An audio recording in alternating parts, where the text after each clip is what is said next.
소외됐거든요. 그래서 여기에 대한 반발로서 일어난 영적 각성 운동이라고 보시면 돼요. 그래서 필립 스패너라는 사람이 주창을 했습니다.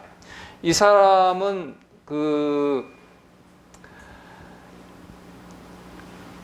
루터교 원래 성직자예요. 루터교 목사님입니다.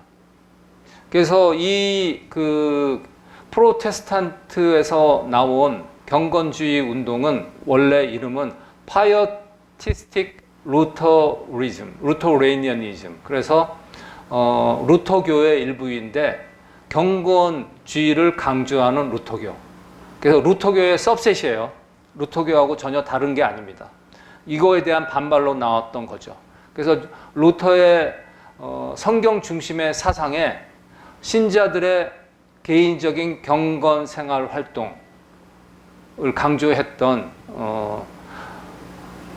믿음의 운동입니다. 신앙 운동입니다. 그런데 이 운동이 결국은 이제 독일에서 불일듯 일어나고 결국은 18세기 영국에서 일어난 영적 대부흥 운동에 큰 영향을 미쳤어요. 그때 징검다리 역할을 했던 사람이 니콜라스 진젤도르프, 독일 사람인데요. 이 사람은 역시 파이어티즘, 여기서 또 나온 그 서브셋이 모라비안 교회, 여러분 들어보셨죠? 모라비안 교회. 이 모라비안 교회의 또 목사님이셨어요. 그리고 또 아주 높은 지식인, 귀족이었어요. 사회에 영향은 또 되게 많았던 사람인데 이 사람이 마틴 루터의 영향을 받아서 그 다음에 경건주의 운동의 핵심적인 운동을 하다가 존 웨슬리를 만났어요. 존 웨슬리가 진젠도르프 이 목사님을 통해서 모라비안 교회에 대해서 상당히 감동을 받습니다. 이들의 그냥 형식적인 로마 카톨릭의 그 종교성 그런 거에 아주 넌더리가 난 사람 중에 한 사람이 바로 존 웨슬리인데 그게 아니에요. 모라비안 사람들은 너무나 경건하고 거룩하고 삶 자체가 경건해요. 그래서 감동을 받아가지고 이 사람들한테 영향을 받아서 나중에 감리교를 창시하게 되죠. 그래서 이제 독일에서는 경건주의 운동이 활발하게 일어났다 이렇게 말씀을 드릴 수 있겠고요. 그 다음에 제네바, 종교개혁 이후에 가장 개신교 활동이 활발했던 데가 제네바입니다. 스위스 제네바입니다. 여기에 많은 또 신학자들, 그 다음 종교 사상가들이 유럽 각지에서 모여들었어요. 왜냐하면 가장 개신교에 대해서 친화적이었거든요. 종교의 자유가 있었거든요. 다른 나라에서는 핍박이 컸어요. 그래가지고 이민 오고 피난 오고 그런 사람들이 많이 있었습니다. 존 켈빈은 원래 프랑스 사람이죠. 파리 몽테기 대학에서 철학을 전공했습니다. 대학에서 철학을 공부하면서 에라스무스 사상에 빠져들었어요. 그래서 그의 서적을 통해서 많은 영향을 받았습니다. 그래서 종교개혁 사상에 상당히 뿌리 깊은 생각을 갖고 있다가 이 사람이 이제 로마에 가게 됐거든요. 로마에 갔다가 다시 프랑스로 귀국하는 여정 중에 제네바가 상당히 신학적으로 뜨겁다, 영성이 뜨겁더라 라는 소문을 듣고 잠시 방문하게 됐어요. 그때 누구를 만났냐면 기욤 파렐이라는 목사님을 만났는데 이 사람이 상당히 중요합니다. 켈빈이 스위스에서 목회를 하는데 결정적인 영향을 미친 사람입니다. 이 파렐이라는 사람이 제네바에서 활동을 했고요. 종교개혁 운동에 적극적으로 추진했던 사람입니다. 그래서 이 사람의 이러한 활동을 토대로 제네바는 어디까지 가게 됐냐면 제네바 시에서 시민들 투표를 해요. 그래가지고 만장일치로, 그것도 만장일치로 더 이상 우리는 로마 카톨릭은 믿지 않는다. 거부한다. 이제 우리 앞으로는 프로테스탄티즘, 개신교만 우리는 따른다. 그거를 시의회에서 통과시켜버렸어요. 얼마나 아름답습니까? 여기 김해시에 우리 여러 가지 이단, 뭐 신천지 많은데 우리는 거부한다. 아주 순전한, 건강한 성경 중심의 신앙만 우리는 믿는다. 이렇게 김해시 모든 사람들이 투표를 해가지고 의결했다고 그러면 하나님 보시기 얼마나 기뻐하시겠습니까? 이 당시에 제네바가 그랬어요. 근데 여기까지 오기까지는 파렐의 공로가 되게 컸죠. 그래서 이제 시의회까지 투표로 통과를 했는데 파렐은 그 나름대로 이렇게 좋은 결정이 됐지만 그 이면에는 나름대로 부담이 컸습니다. 염려가 컸습니다. 이렇게 시의회까지 통과돼 가지고 사람들을 믿음으로 인도했는데 그럼 이 사람들을 영적으로 훈련시켜야 되는데 교육을 시켜야 되는데 마땅히 교육시킬 만한 넉넉한 그 훈련받은 목회자들이 부족하거든요. 그래서 한숨을 쉬고 있는 상황이었어요. 그때 존 켈빈이라는 사람을 만난 거죠. 켈빈한테 읍소를 합니다. 제네바가 이런 상황이다. 종교개혁이 부흥하기 위해서는 제네바가 부흥해야 되고 그러기 위해서는 정말 그 신학에 깊이 있는 당신과 같은 명망 있는 신학자가 필요합니다. 이렇게 설득을 했는데 존 켈빈이 응낙을 했을까요? 안 했을까요? 이 질문을 했다는 얘기는 안 했다는 얘기입니다. 안 했어요. 거절했어요. 거절했는데 파렐은 계속 간청을 하고 그 다음에 또 기도를 하니까 하나님께서 이끄시는 또 부르심이 있어가지고 결국은 제네바에서 사역을 하기로 했습니다. 그래서 제네바 사역하는 기간 동안 무려 2,000번에 해당하는 설교를 했다고 합니다. 상당하죠? 존 켈빈의 설교는요, 그 당시에 어느 정도로 열심히 했냐면 주일에 최소한 2번, 그 다음 평일에 최소한 3번. 그래서 시의회가 완전히 크리스찬 그 가버먼트잖아요. 국민 투표를 해가지고 개신교를 믿기로 통과했던 그 의회인데 당신 그러다가 건강 위험하다. 그러니까 시의회에서 결의를 했어요. 설교 횟수 줄이라고.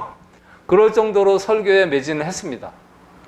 그리고 존 켈빈의 설교는요, 시리즈 설교로 유명해요.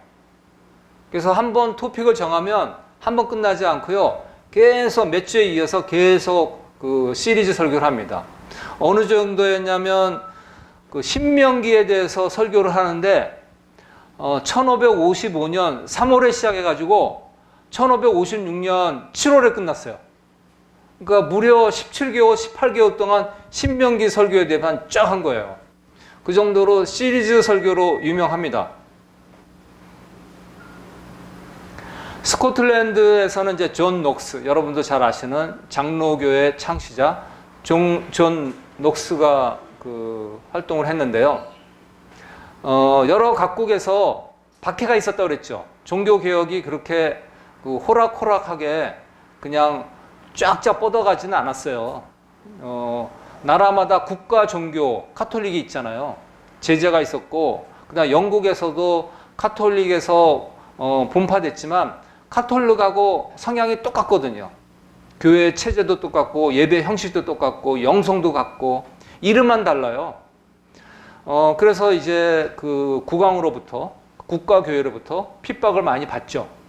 그래가지고 많은 영국의 개신교 신자들이 망명을 떠납니다. 그래서 어디로 갑니까? 그 당시에 가장 종교의 자유가 있었던 아까 어디라고 그랬죠? 제네바로 갑니다. 그래서 제네바에서 영국으로 피신한 영국 그리스도인들을 이끌었던 영적 지도자가 바로 존 녹스입니다. 그래서 존 녹스는 제네바를 뭐라고 표현했냐면요, 초대교회 이후, 초대교회의 사도들 이후에 가장 완벽한 그리스도에 대해서 그리스도의 신앙을 가르치는 학교다, 이렇게 얘기할 정도로 제네바의 영적 중요성을 강조를 했습니다. 당연히 제네바에서 활동 중인 칼빈하고 신학적으로 깊은 교제를 했죠. 그래서 칼빈의 사상은 나중에 존 녹스가 스코틀랜드에 돌아가서 그 다음에 장로교를 창시할 때 칼빈의 사상이 많이 영향을 미쳤습니다. 그래서 여러분들 장로교 분들 만나면 장로교 분들하고 이렇게 신학적 얘기하면 칼빈을 빼놓지는 않죠. 칼빈 그러죠. 그렇게 칼빈을 이렇게 이분들이 강조하시는 배경이, 역사적 배경이 바로 여기에 있는 겁니다. 이때부터 시작된 겁니다. 존 녹스를 통한 칼빈의 사상이 스코틀랜드에 보급이 된 거죠. 자, 네 번째, 프랑스에는 위그노족이라고 많이 들어보셨죠. 위그노가 있었습니다.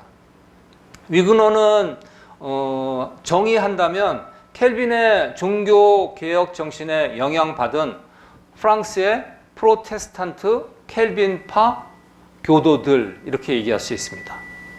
당시에 프랑스 국민의 무려 10%에 해당하는 사람들이 위그노 신앙을 가졌어요. 엄청나죠. 엄청난 파급 효과를 가져왔습니다. 그런데 성 바돌로메오의 대학살이 사건이 있었고, 그다음 위그노 전쟁을 통해서 급격하게 줄었습니다. 그래가지고 17세기로 넘어갈 때 무려 10%에 해당하는 위그노 사람들이 국민의 7%, 8%로 감소됐습니다.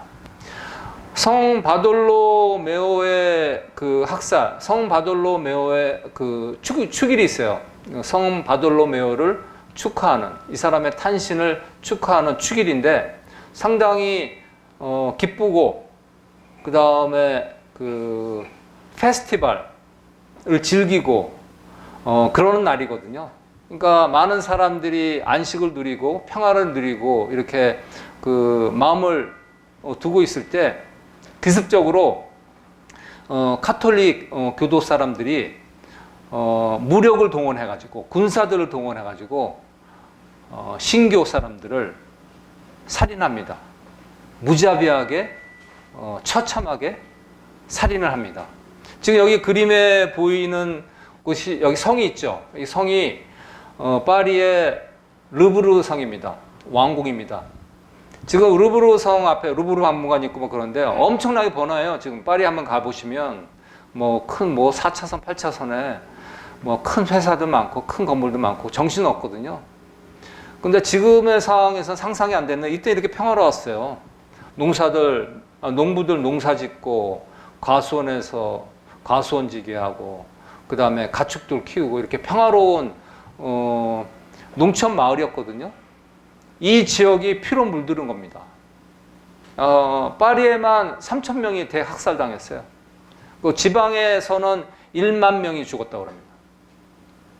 그런 대학살 사건이 있었고, 그 다음에 신교, 카톨릭 사람들하고, 그 다음에 신교, 프로테스탄트 사람들하고, 그 다음에 구교, 카톨릭 사람들하고 무력 전쟁이 있었습니다. 무려 30년, 35년간에 걸쳐서 기나긴 전쟁을 했거든요.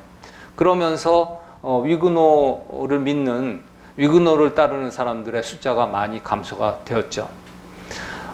설상가상으로 루이 14세 폭군이 이제 왕정을 차지함에 따라서 종교 탄압이 더 심해졌습니다. 그래서 위그노 사람들이 지하 운동으로 들어가고, 그 다음에 해외, 네덜란드, 독일, 스위스, 영국으로 도피를 하게 됩니다. 특히 영국으로 도피한 위그노 사람들이 신앙이, 아까도 말씀드렸죠, 형식적인 신앙이 아니고 정말 삶 가운데서 그리스도의 그러한 정신, 근면하고 성실하고 거짓말하고, 이게 삶 자체거든요. 이분들은요. 그러니까 영국에서도 그렇게 삶을 가져가니까 믿지 않는 영국 사람들이, 주변의 영국 사람들이 감동한 거예요. 그러니까 위그노의 신앙에 많은 사람들이 감염이 되고 접촉이 되고, 그래가지고 18세기 영적 대부흥하는데 큰 기여를 한 사람들이 바로 영국의 이민간, 피난간 위그노족이었습니다. 하지만 이 사람들은 고국으로 돌아가고 싶어도 돌아가지 못했습니다. 최소한 프랑스 혁명이 일어나서 인권이 다시 회복되기까지는 고국으로 돌아갈 생각을 못했습니다. 다음 이제 두 번째 큰 제목, 제침례교. 침례교를 설명하는데 아나베프티스트 제침례교를 설명하지 않을 수가 없어요. 침례교 정신의 가장 근간이 되는 사상은 바로 제침례교 사상입니다. 여러분들 여기서 정신 차리고 바짝 들어야 돼요. 침례교에서 이해를 하시려면. 이분들의 초기 사상이 어땠는지 그대로 답습한 사람들이 침례교도들이거든요. 제침례교는 아나베프티스트, 그리스어에서 나온 거예요. 아나, 어게인, 다시, 바피조, 침례하다라는 뜻이거든요. 그래서 이거를 합성한 말이 아나베프티스트, 다시 침례하는 사람들, 이런 뜻입니다.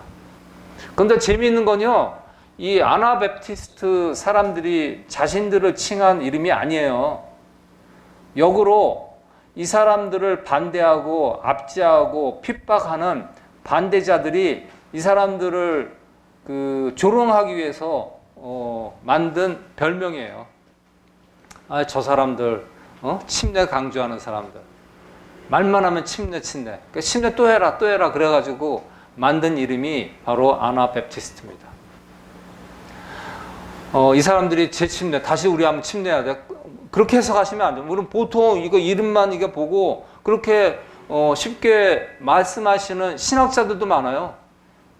재침례 한다 그래서 뭐 다시 침례를 강조하는 사람. 천만의 말씀, 그런 뜻이 아니에요. 그건 조롱의 표현에서 나온 닉네임에 지나지 않아요. 아나바프티스트 사람들은요, 이 사람들이 강조한 거는 물침례예요. 그 당시에 보편적인 침례가 뭐였습니까? 그 당시에 보편적인 침례가 뭐였어요? 로마 카톨릭에서 했던 게 뭐예요? 세례죠, 세례. 예? 이거 손가락으로 물 이렇게 튀기는 세례요. 이거 조금 이렇게 튀기고 나서 이거 세례 줬다고, 침례 줬다고 그러잖아요. 그게 아니라는 거죠. 우리가 믿는 믿음은 예수께서 오신 그대로, 예수께서 가신 그대로, 예수를 따르는 믿음이고, 예수께서 물속에 완전히 들어가시고 나오신 것처럼 우리도 그와 같이 물속에 옛 자아는 완전히 죽고 다시 새로운 자아로 태어나야 된다. 그래서 물침례를 그렇게 강조를 했습니다. 그러니까 자신이 믿는다면 형식적인 믿음이 아니라 마음에서 우러나서 예수를 영접하면 교회의 진정한 멤버로서 이 예식은 꼭 갖춰야 된다. 이 거룩한 예식은 꼭 지켜져야 된다. 이게 이 사람들의 신앙의 근간이에요. 그래서 로마 카톨릭에서 했던 유아 세례를 믿겠습니까? 안 믿겠습니까? 안 믿죠. 철저하게 거부합니다. 유아들은 자의식도 없고 자기가 마음속에 우러나서 하나님을 믿어야 되겠다는 그런 것도 없고, 그 다음에 간략하게 물 한 번 몇 번 뿌렸다고 난지 2개월도 안 된 애가 크리스찬이라고 이렇게 얘기하는 거 너무 형식적이잖아요. 자기적이. 앞으로 말씀드리겠지만 영국에서 일어난 18세기 그 영적 대부흥도 가장 근본적인 트리거링 했던 포인트는 바로 유아 세례예요. 여기서부터 문제가 시작돼가지고 결국은 대부흥 운동이 일어난 겁니다. 당시 독일과 스위스의 상황을 보면요, 아까 그 종교 개혁이 일어나고 그 독일의 문제하고 똑같아요. 그 상류층에서 정치화가 되고 양극화가 되는 상황에서 소외된 사람들, 평민들, 그다음 농부들, 소작인들, 이런 사람들이 불만을 갖고 종교의 회의를 느끼고 있다가 이런 사람들을 한테 재침례교가 많이 어필됐습니다. 특히 이 사람들은 종교개혁이 되면 자신들의 이렇게 눌린 신분적인 이러한 불평등이 많이 해소될 줄 알았는데, 그래서 마틴 루터한테 많이 기대를 했는데, 여러분들 마틴 루터가 좋은 것만 한 거 아니에요? 마틴 루터는 처음부터 끝까지, 머리에서부터 발끝까지 친귀족 성향을 갖고 있습니다. 종교 재판 이후에 어디로 갔습니까? 그 영주 성으로 피신했잖아요. 영주의 서포트를 받고 정치 세력들의 서포트를 받아가지고 종교개혁 운동을 계속했어요, 이 사람은. 그래서 농민들의 이러한 어려움, 사회 소외층에 대한 어려움, 그런 거에서는 거들떠보지도 않았다고 얘기하기는 좀 그렇지만 별로 관심이 없었어요. 이 사람들의 이러한 요구사항에 대해서 외면했습니다. 그래서 소작농들이 실망을 많이 했죠. 그러다가 이제 서서히 들고 일어난 재침례교 사상에 빠져들기 시작합니다. 매력적으로 느끼기 시작합니다. 그래서 토마스 먼저라는 이분도 그 목사님이신데 이분은 그 마틴 루터의 이러한 면을 되게 싫어했어요. 같은 그 프로테스탄트 목사님이시지만 마틴 루터의 그러한 사회 소외층에 대해서 외면하는 이러한 그 태도 이거 되게 싫어했어요. 그래서 이분의 그 신학 운동은 첫 번째 반 루터주의, 그 다음에 아나베프티스트, 이러한 기치를 가지고 재침례교를 통한 저항 운동이 시작되고 이분의 운동을 통해서 재침례교가 독일과 스위스를 중심으로 확산되기 시작합니다. 재침례교의 믿음은 자발적인 믿음, 형식적인 믿음이 아니고 태어나서 부모가 세례주는 그런 믿음이 아니고 오직 자발적인 믿음으로 침례받은 자만이 진정한 교인이다. 이렇게 인정할 수 있다. 그리고 교회는 하나님께 헌신된 신자들의 언약 공동체이다. 그동안 교회는 뭡니까? 구교는 뭡니까? 구교의 교회는 스테이트 처치라고 그러는데 국가교회예요.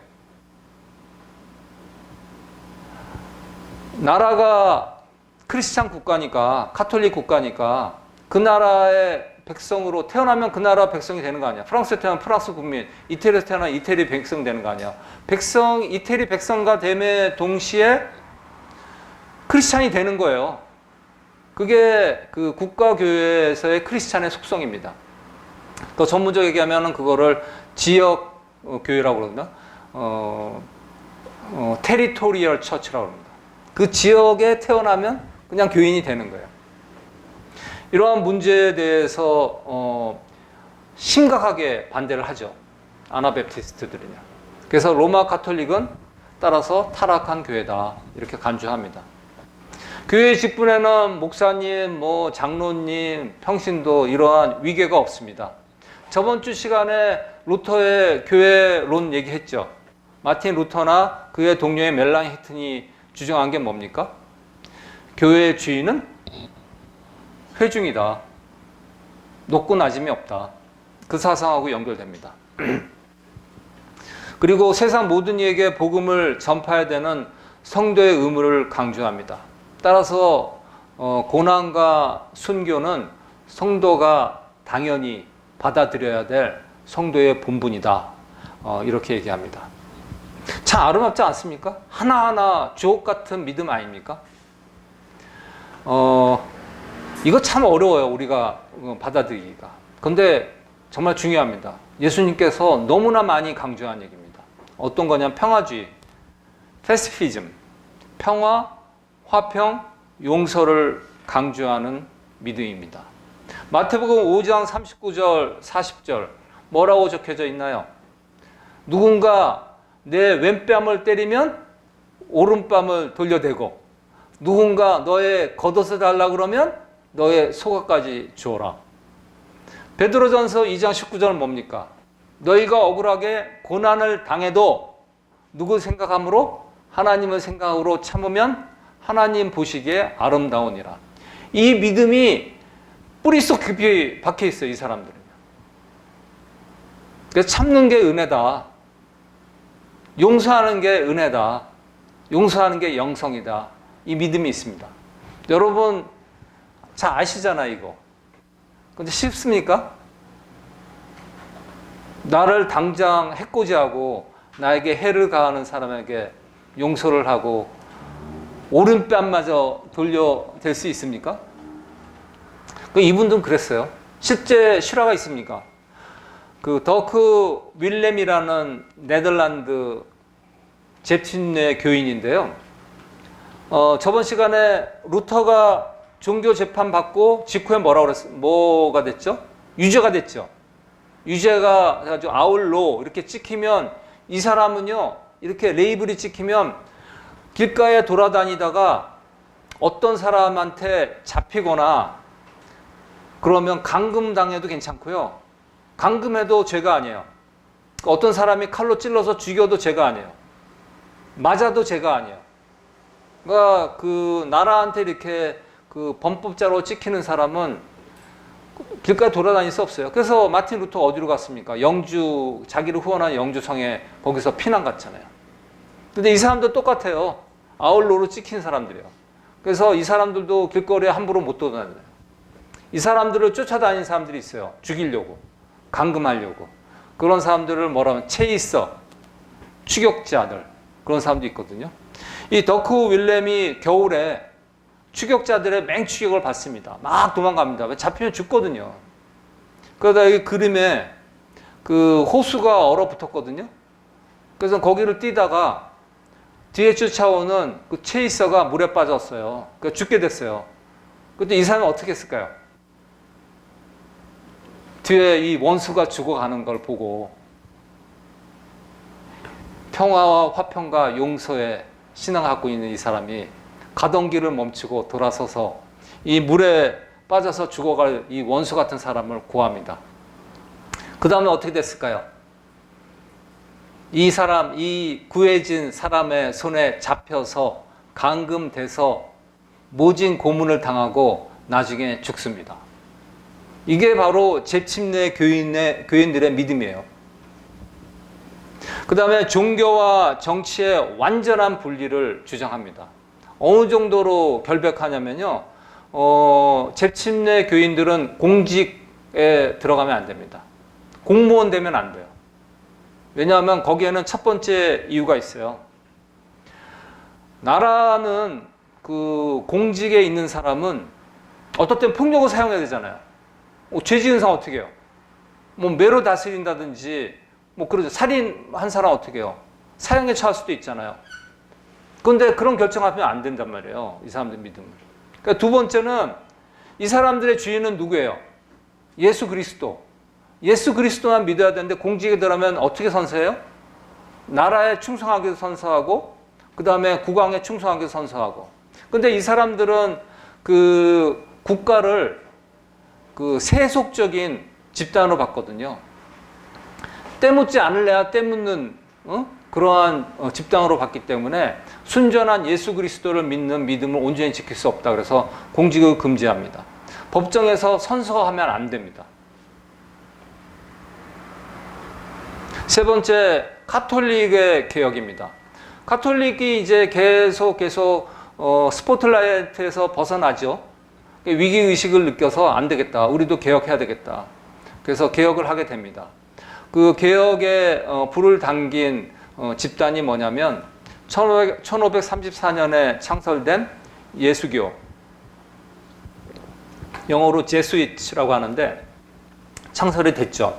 이 사람들이 그 창설한 목적이 있어요. 목적이 참 좀 독특한데 가톨릭 내 개혁은 뭐 당연하겠지만 교황에 대한 완전한 충성을 목표로 창설됐습니다. 이 창설을 주도한 사람은 스페인의 귀족이자 군인 출신인 이그네시어스 로열라가 주도했습니다. 여기 보시다시피 상당히 좀 깐깐하게 생겼죠. 그래서 그 예수교는 그 반대파를 수청하고 그 다음에 로마 교황의 권위를 지키고 그 다음에 가톨릭을 부흥하는 데 있어서 무력 사용을 서슴지 않았어요. 잔인한 면도 없지 않았습니다. 그리고 그 신학 사상을 보급하기 위해서 유럽 각지에 학교를 세웁니다. 그래서 교전 문학하고 신학을 가르쳤고요. 그 다음에 우리가 하나 본받아야 할 때 부분은 하나님의 미션, 세계 각지의 선교 활동 너무 뜨거웠어요. 이거는 어떠한 그 프로테스탄트 교단에 비해서 비교해 보면 뜨거웠어요. 어디까지 갔냐면 남미의 파라과이, 일본, 캐나다, 에티오피아까지 갔습니다. 그래서 근대 문학, 고전 이런 거 보면은 예수교 얘기가 많이 나와요. 간간히. 특히 일본 문학 잘 보시면 예수교 신부 뭐 그런 얘기 많이 나옵니다. 오페라 나비 부인 있죠. 푸치니의 나비 부인. 거기서 그 여자 주인공 있잖아요. 그 게이샤 출신 초초상과 그 다음에 그 미국의 그 해군 대위죠. 핑커튼 대위하고의 그런 사랑 이야기 아닙니까? 그 사랑이 싹 트여졌던 배경이 어디냐면 그 미국 그 예수교 선교사 집이에요. 그 예수교가 거기서 배경으로 깔립니다. 그 정도 오랜 역사를 거쳐서 예수교의 선교 활동이 눈부셨고요. 그래서 이렇게 활동을 활발히 하면서 프로테스탄트 운동을 성공적으로 제지하고 유럽에서 카톨릭이 다시 세력을 얻는 구심점 역할을 하게 됩니다. 영국이 영적으로 대붕한 데는 먼저 매크로하게 유럽에서 사회적으로 이러한 배경이 있습니다. 아까 예수교를 중심으로 카톨릭이 다시 점점 세력을 얻어왔다고 그랬죠. 그러다 보니까 이제 개신도 교도들에 대한 탄압이 거세집니다. 그래서 16세기 말에는 개신교인들이 전체 유럽 인구의 50%였는데 카톨릭의 탄압이 점점 거세지니까 18세기에 들어가는 초입에 무려 30%가 줄었어요. 그래서 50%에서 20%로 줍니다. 그러니까 이거 안 되겠다. 개신교도들이 경각심을 갖지 않겠습니까? 게다가 이거는 끔찍한 거예요.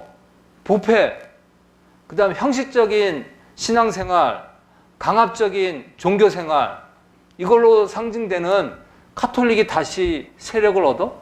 그래서 나의 삶을 조여와? 생각해도 끔찍한 거예요.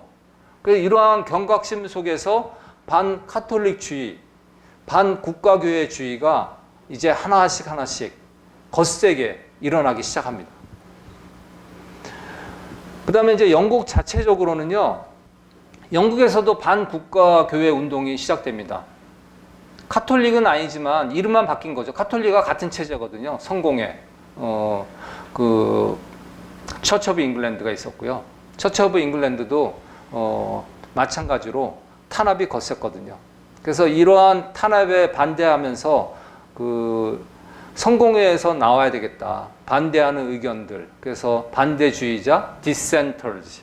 그 다음에 성공회에서 분리돼야 되겠다. 세퍼리티스트. 그 다음에 성공회하고 나는 일치 안 한다. non-conformist라고 합니다. 이런 사람들의 운동이 non-conformist, separatist, dissenter 운동이라고 합니다. 그 다음에 또 사상적으로 철학적으로요. 이 당시에 프란시스 베이컨, 존 로크, 데이비드 휴움 이런 사람들을 대표하는 경험주의, 합리주의, 이성주의가 발달했어요. 그러다 보니까 이성과 관찰이 하나님의 진리의 말씀보다도 앞섭니다. 여러분들 디이즘이라고 아십니까? 이신교, 디이즘. 하나님 믿어요. 하나님이 계시다면 믿는데 하나님이 실제적으로 내 삶에서 간섭하신다는 거 안 믿어요. 어떻게 그런 물이 포도주가 되고 이러한 초자연적인 현상이 일어나냐. 믿을 수가 없는 거예요. 왜냐? 이 사람들은 이성주의가 발달했거든요. 합리주의가 발생했거든요. 믿을 수가 없는 거예요. 하나님께서 내 삶에 개입하신다는 게.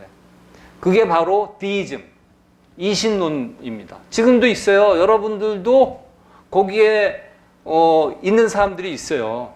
하나님은 믿지만 하나님이 내 삶에 관여는 안 하신다. 이 당시의 문제가 이거였습니다.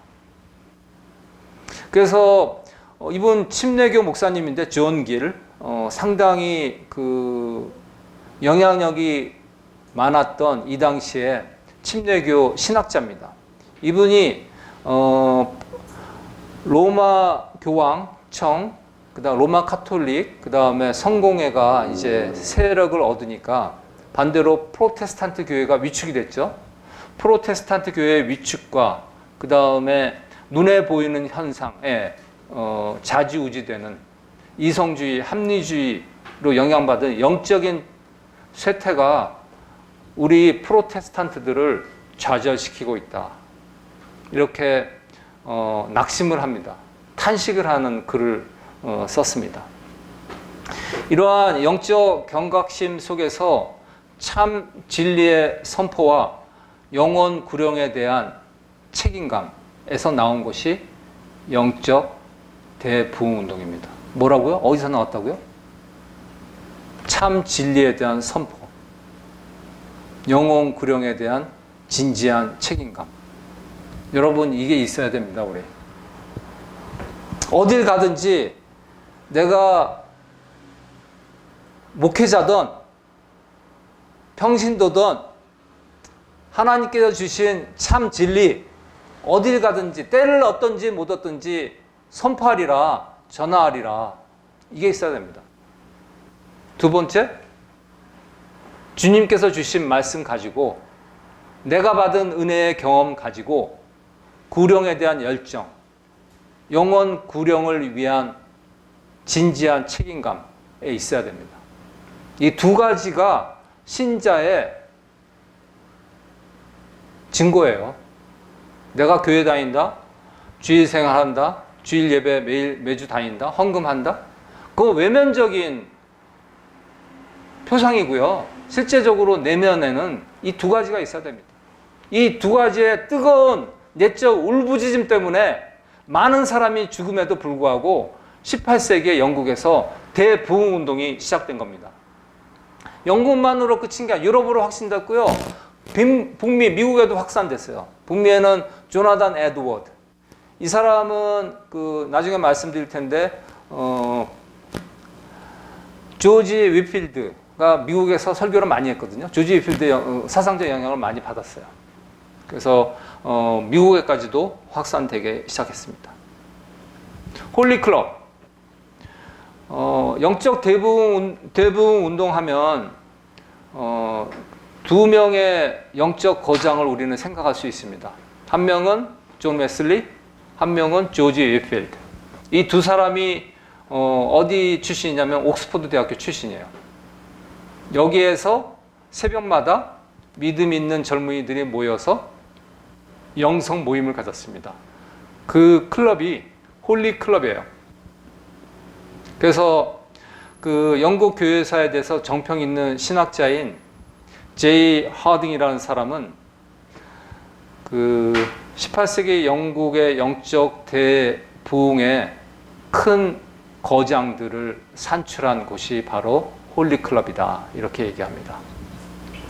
웨슬리 형제, 존 웨슬리와 그의 동생 찰스 웨슬리가 홀리 클럽을 처음 만들었습니다.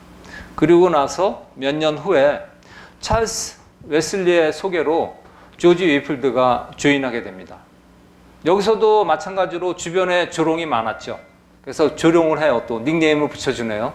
메소디스트라고. 메소디스트, 감리교로 메소디스트라고 하잖아요. 그거 자랑스러운 이름이 아니에요. 조롱의 이름이에요. 저 방법론자들 매일 뭐 새벽에 거룩한 척하고 기도하고 뭐 예배하고 큐티한다고 그러서 뭐 천국 가냐? 이 방법을 통해서 천국 가려고 그러냐? 이렇게 방법론자들 이렇게 해가지고 조롱하는 얘기입니다. 그다음 인투지애스트, 열성 분자들 이렇게 조롱을 합니다. 그래서 이에 대해서 자신들이 왜 이렇게 모임을 갖는지 이거에 대한 변증의 필요성을 느낀 존 웨슬리는 책을 많이 썼어요. 글을 많이 썼어요. 오히려 이 글 때문에 많은 학생들에게 어필이 되고 믿지 않은 자들이 또 많이 이 홀리클럽 활동에 조인하게 됩니다. 존 웨슬리는 그 당시에 88살 살았으면 많이 장수하셨네. 장수하신 분인데 세뮤얼 웨슬리 목사님하고 수잔나 웨슬리 사이에 19명의 자녀를 뒀대요. 거기서 15번째. 세뮤얼 웨슬리 이분도 옥스퍼드 출신이에요. 시인이면서 목회자예요. 수자나 웨슬리 이분은요, 여기 19자녀 낳았잖아요. 이분은 더해요. 이분은 아버지도 목사님이신데, 그 성공의 목사님인데, 수자나 웨슬리가 25번째 딸이래요. 25번째. 몇 명을 낳는지는 제가 기록상으로는 내가 못 찾았는데, 25번째. 엄청났어요, 그 당시에. 이 존 웨슬리가 이제 옥스퍼드 대학교 졸업하고 사역을 하는데 하나님의 콜링으로 미국에 가게 됩니다. 미국 조지아주의 선교를 향해서 이제 배를 타고 대서양을 넘는 배를 타다가 거기서 모라비안 성도들을 만나는데 대화를 하고 이렇게 보니까 몇 밤 며칠을 가잖아요. 같이 생활하다 보니까 너무 감동적인 거예요. 말만 게 아니라 삶 자체가 거룩이에요. 경건이에요. 여기서 크게 감동을 받습니다. 그리고 몇 년 동안 조지아주에서 목회 활동을 했는데 실패했어요. 그러니까 결국은 낙심 끝에 좌절의 마음을 안고 영국에 다시 옵니다. 그래서 런던에서 어떤 교회를 찾냐면 모라비안 교회를 찾아요. 그때 받았던 감동 때문에. 여기 아래에 있는 그림 있죠?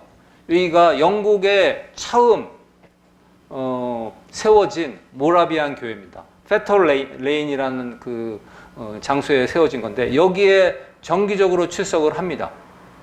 그러다가 런던에 있는 알더게이트라는 데가 있어요. 알더게이트가 제가 런던에서 식당 사업했다고 그랬잖아요. 거기서 걸어서 10분도 안 돼요. 엄청 가까운데 그걸 우리는 시티라고 그러거든요. 그 교회에서 어느 날 밤 집회를 하는데 어떤 성도가 로마서 루터의 주석을 읽네요. 근데 잠잠히 읽으니까 너무 감동이 되는 거예요. 성령이 임재하세요. 성령의 뜨거운 불길이 느껴져요. 그래서 이때의 감동을 이 사람이 이렇게 남깁니다. I felt my heart strangely warmed. 내 마음이 이상하게 뜨거워지는 걸 느꼈다. 성령의 감동을 받은 거예요. 이게 역사적인 순간입니다. 실패하고 초라하고 상심하고 좌절한 하나의 목회자가 성령의 감동으로 다시 새 힘을 얻고 다시 일어나서 영국의 대부흥운동, 게다가 감리교라는 큰 교회를 일으킨 그 역사적인 순간이 되는 겁니다.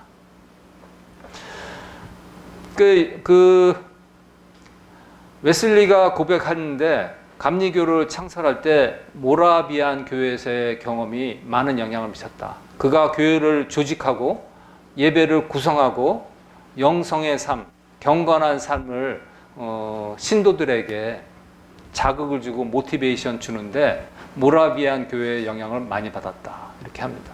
그래서 웨슬리아니즘, 웨슬리의 주된 가르침은요. 첫 번째, 개인의 구원의 확신.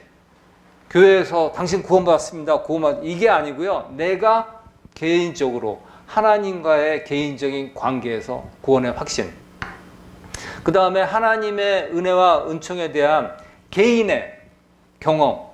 당신 구원받았습니다. 목사님이 얘기하시니까 아멘이 아니고요. 내가 인격적으로 하나님을 만나서 그 경험의 바탕으로 확신. 그래서 내가 중생했다. 나의 삶이 다시 태어났다는 확신. 그 다음에 실패하지 않는 하나님의 용서에 대한 확신. 그리고 하나님과 나와의 살아있는 관계. 그래서 하나님과의 관계에서 강조를 합니다. 요새 감리교 하면 조금 많이 아픈데요. 제가 마음이 아픈데요. 에큐메니카 운동에 상당히 많이 들어가 있어요. 원래 아까 나중에 에큐메니카 운동에서 좀 잠시 나눌 텐데 이렇게 처음에 초기에 그 감리교 정신은 이러지 않았거든요. 하나님과 살아있는 인격적인 관계를 이렇게 강조했거든요. 두 번째, 조지 웨필드. 조지 웨필드는 일찍 죽었어요. 일찍 죽은 이유 나중에 말씀드릴게요. 56살, 60이 안 돼서 죽으셨어요. 여관업을 하시는 토마스 위필드하고 엘리자베스 에드워즈 사이에서 7자녀 중 막내. 여기는 좀 준수하네요. 뭐 25명 뭐 이렇게 하진 않았네. 여관업을 했던 게 중요해요. 조지 위필드의 성장 배경은 여관이에요. 여관. 여관이면 뭡니까? 많은 사람들이 오죠. 전국 각지에서 여러 성향의 사람들이 옵니다. 어떤 사람 정치인도 오고, 어떤 사람은 상인도 오고, 어떤 사람은 할머니 할아버지도 오고, 그 다음에 전국 각지에 억양들이 있을 거 아니야. 악센트가 다를 거 아니에요. 사투리가 있을 거 아니에요. 그 어린애가 그런 사투리 이게 쓰는 거 보면은 이게 흉내 내고 싶잖아요. 이걸 기가 막히게 잘했어요. 그래가지고 주변에서 너 연극 배우 하라, 연극 배우 하라. 그래서 이 사람은 어렸을 때부터 드라마티스트, 연극 배우가 되는 게 꿈이었어요. 그리고 기가 막히게 잘해요. 그래서 이 사람 설교는 한마디의 드라마예요. 루키에 대해서 이게 설교를 한다 그러면 루디 있잖아요. 그 젊은 아리따운 매력적인 여성 할 때는 아주 여자 목소리, 아주 고운 그 목소리로 변성해가지고 표현을 하고요. 그 다음에 나오미, 할머니 역할하면 또 할머니의 또 그런 그 음성을 하고. 그러니까 청년들이 빨려들죠. 1만 8천회 공식 설교를 했는데요. 집회당 평균 10,000명에서 20,000명이 모였대요. 여러분들 근데 이걸 아셔야 돼요. 그냥 넘어가면 안 돼요. 이 사람이 어디서 나왔습니까? 성공회에서 나왔잖아요. 디센터 아닙니까? 그러니까 성공회에서 그 설교할 수 있는 권한을 안 주잖아요. 교회에서 설교할 권리가 없어요. 못해. 그래서 이 사람도 어디서 했냐면 조지 웨이필드라든지 존 웨슬리가 어디서 했냐면 오픈에어 프리칭이라고 야외에서 했어요. 밖에서 벌판에서. 그러니까 사람들은 많이 모이나 잘 안 들릴 거 아니에요. 주변에 소음도 있고. 근데 이분은 성량이 워낙 좋고, 그다음 어렸을 때부터 이게 연극 그러한 그 발성 이런 거에 대해서 연습을 했기 때문에 1만 명, 2만 명인데 들렸나 봐요. 엄청나죠? 그 당시에 이 사람들이 이렇게 모였어요. 우리는 이렇게 좋은 장소에 에어컨 빵빵 틀고 스피커 나오고 음향 나와도 안 오잖아요. 근데 이분들은 그렇게 이 당시에 이렇게 영적으로 갈급했어요. 그리고 이 사람이 워낙 그 설교가 탁월하고 설득력이 있다 보니까 이 사람이 주도하는 개혁연합운동에 영국에서만 300명의 프리처, 설교가들이 그 합류를 했고요. 7만 명의 성도들이 후원했습니다. 하지만 쉴 새 없는 설교의 간행군으로 이 사람은 일찍 노쇠하게 됐습니다. 그래서 웨슬리가 이 사람보다 11살 많아요. 11살 많았어요. 이 사람은 60전에 돌아왔지만 웨슬리는 88살에 돌아왔잖아요. 어느 날 아침을 먹는데 이렇게 고백해요. 내 후배가 노인이 돼서 왔더라. 그러니까 master's servant. 그러니까 하나님의 그 종의 역할을 훌륭하게 감당하다 보니까 이 사람이 이렇게 일찍 늙었다. 이렇게 표현을 합니다. 이 사람의 사역에서 가장 그 중점을 둔 부분은 그 하나님의 가르침에 대한 확실한 증거. 그 다음에 두 번째, 그 개인의 영성, 그리고 개인의 영성 훈련. 여기에 많은 중점을 뒀고요. 그 다음에 사회적으로 소외된 사람에 대한 우리가 도와야 된다는 면. 그리고 예수를 몰라서 아직까지 죄악으로 하나님과 분리된 사람에 대해서 우리가 전도함으로 하나님과의 관계의 복원을 시켜줘야 된다는 의무감. 이 네 가지에 대해서 상당히 중점을 두었습니다. 웨슬리하고 위필드의 영적 유산은요, 첫 번째 신학적으로 에반젤리컬 프리칭이라고 그러거든요. 에반젤리컬 프리칭의 가장 그 단면은 뭐냐면, 여기 그 에드워드라는 그 신학자가 얘기를 했는데, 에반젤리컬 프리칭의 영향을 받은 사람이 조지 위필드의 영향을 받은 사람 누구라고 그랬죠? 에드워드. 그 조나단 에드워드였잖아요. 그 사람의 그 설교를 대표적으로 예를 들면서 이렇게 표현해요. The great advocate and theorist of hellfire and damnation of preaching. 그러니까 지옥의 불, 저주받는다, 이러한 표현 있잖아요. 서슴지 않고 했다는 거예요.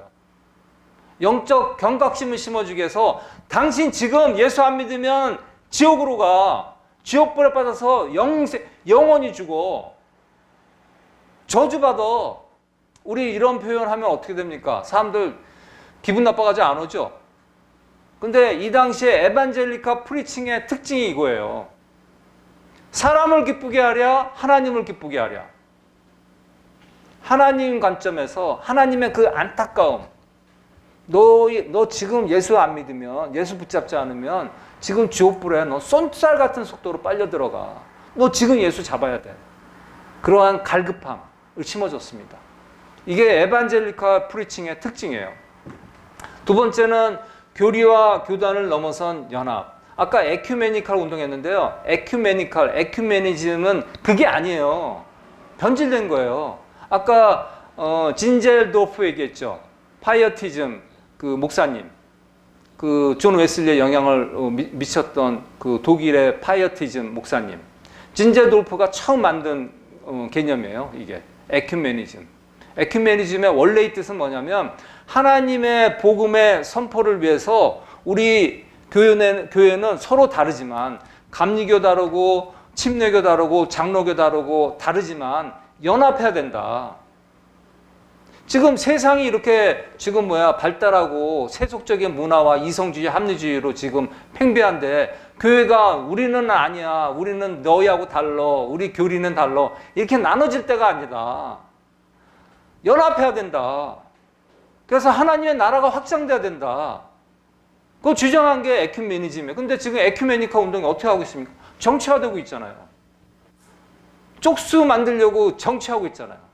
순전한 예수님의 가르침, 복음, 그거에 대해서는 그냥 살짝 덮어버리고, 그 교단이 새로 나뉘고 그러는 거가 나쁜 거 아니라고 그러시죠. 하나님을 만나는데 하나님의 내게 주신 가르침을 지키기 위해서 나눠지는 건 나쁜 거 아니에요. 그래서 하나님께서 주시는 영적인 감동, 개인적인 그러한 훈련, 영성, 그런 거는 지키는 거 되게 중요해요. 하지만 다른 사람의 다른 측면, 영적인 그러한 경험도 존중을 하면서 연합할 때는 연합해야 된다는 거죠. 그게 진정한 에큐메니즘입니다.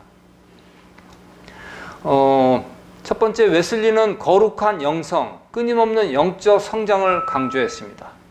그래서 지속적인 신앙 훈련을 해야 된다고 이 사람은 젊었을 때부터 뼈저리게 느꼈어요. 뭐라고 이렇게 표현했냐면, 지금 설교를 했잖아요. 제가 여기 만약에 서울을 베이스로 두고 있는데 김해에 와서 설교했잖아요. 그래가지고 사람들이 은혜를 엄청 받았어요. 그러고 나서 웨슬리가 얘기하는 게 뭐냐면, 저 사람도 지금 은혜 받는 것 같지만 지금 반만 깨었다. 내가 지금 다시 서울 돌아가면 이 사람 당장 내일 모레 다시 잠들 것이다. 그럼 내가 어떻게 하리요?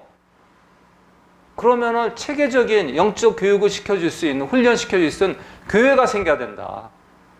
그래서 메소디스트 교회가 생긴 거예요. 근데 위필드는 다릅니다. 위필드는 워낙 설교를 잘했기 때문에 설교도요, 마치 공연하듯이 했어요. 공연하듯이. 그래가지고 미국에 가서, 이제 동부에 가서 이렇게 하면은 그 팸플렛을 만들어요. 그 당시에 $1 엄청 비싸거든요. 지금 한 10만 원 정도 되나?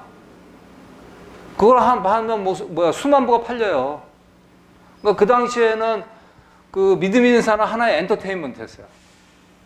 저명한 그 설교가가 설교하는 설교 한 편 듣는 게 낙이었어요, 낙. 10만 원 내고 가는 거예요.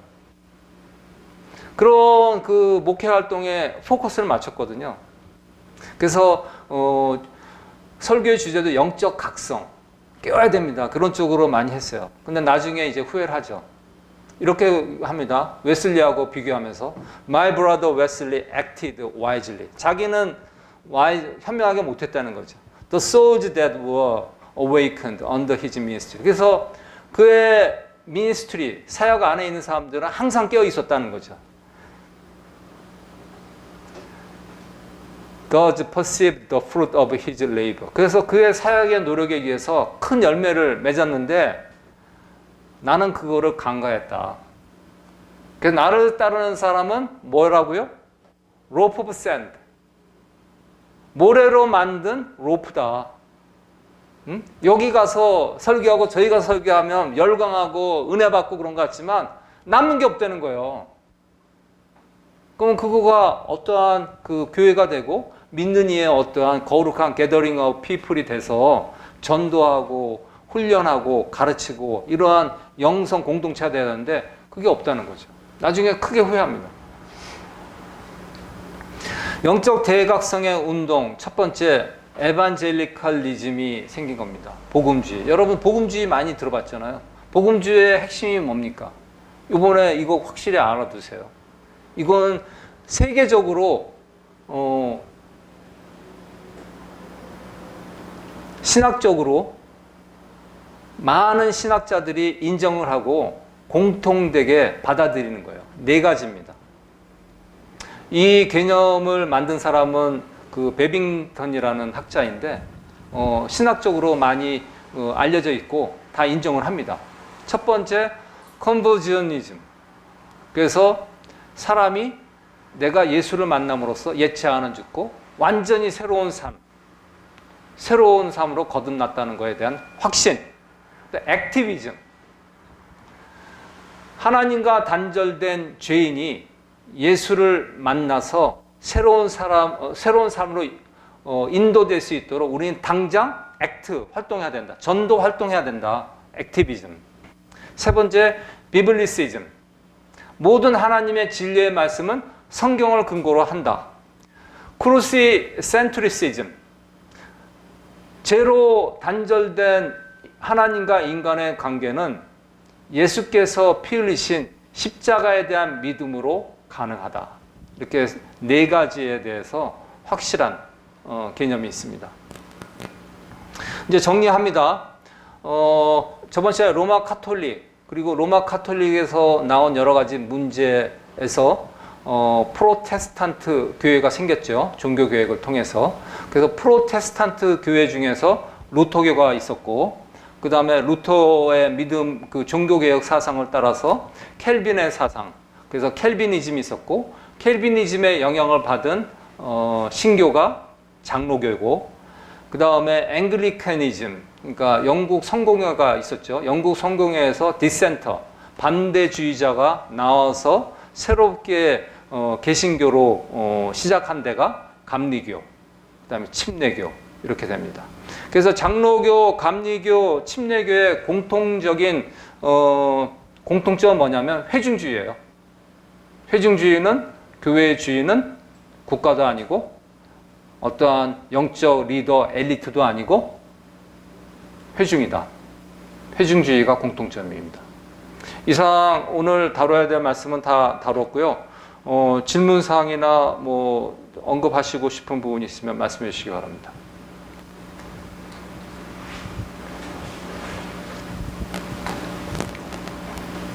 영인이가